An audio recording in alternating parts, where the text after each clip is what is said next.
छोड़ के चली गई। और अपना तो भाई गॉसिप में देखो बहुत हाथ अपना हैवी है, अपनी कोई बहन बहन भी नहीं है, और मैं तो फुल ब्लोन इन्वॉल्व रहता हूँ गॉसिप में। मतलब कि अगर मान लो कि ये जो ट्रेन का जो स्लीपर का डब्बा होता है उसमें ना 2 ब्लॉक्स के बीच में ऊपर की बर्थ में जालियां होती है ना। अगर मान लो मैं अपर बर्थ पे बैठा हूं और बगल में कोई परिवार बैठा है, मैं रात को नहीं सो पाऊंगा। फिर मैं जाली में लटक के उनके पूरे घर की बात सुनता हूं। तुम सुबह उठोगे मेरे मुंह पे आधी जाली मंडी रहेगी।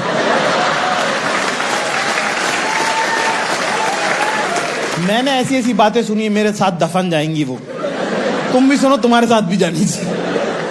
कह रहे बड़ी मासी आप नहीं थे उस दिन, हम थे उस दिन घर के अंदर, जब मोंटू की शादी की जब तारीख तय हुई थी ना, है ना। छोटी मामी ने घर के बीच में आंगन में खड़े होके कहा था कि जिस दिन मोंटू की बारात जाएगी सारी बहन बेटियों को पायजेब दूंगी, पायल दूंगी। क्या हुआ? नहीं मौसी, मैं नहीं कह रही कि नहीं दी होगी, दी होगी अपने पियर वालों को दी होगी। हम तो ननद के बच्चे हैं ना, हम तो पराया हो गए ना। मामा से हम ननियाल नहीं होते मम्मी, नाना नहीं होते तो ये होने देते क्या? इतना मुझे प्यार करते थे वो। हाँ, दी होगी तो अपने पियर वालों को दे दी होंगी। हमारे पैर तो आज तक सूने हैं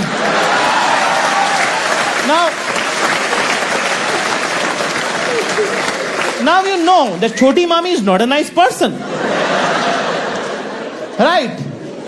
तो उसी इंटेंशन से मैंने, ये स्लीपर की खास बात है, उसमें यही सब पारिवारिक बातें चलती रहती। तो मैंने बोला, मैंने कहा क्या हुआ यार, तुम्हारा ब्रेकअप कैसे हो गया? कह रहा कुछ नहीं यार, बस फर्स्ट ईयर में साथ में थी प्रोजेक्ट में, फिर सेकंड ईयर में उसने दूसरा बंदा बना लिया। मैंने कहा कुछ बोली तो होगी ना, मतलब तुम्हारे बिना जी नहीं सकते और दिख मत जाना, बीच में क्या है?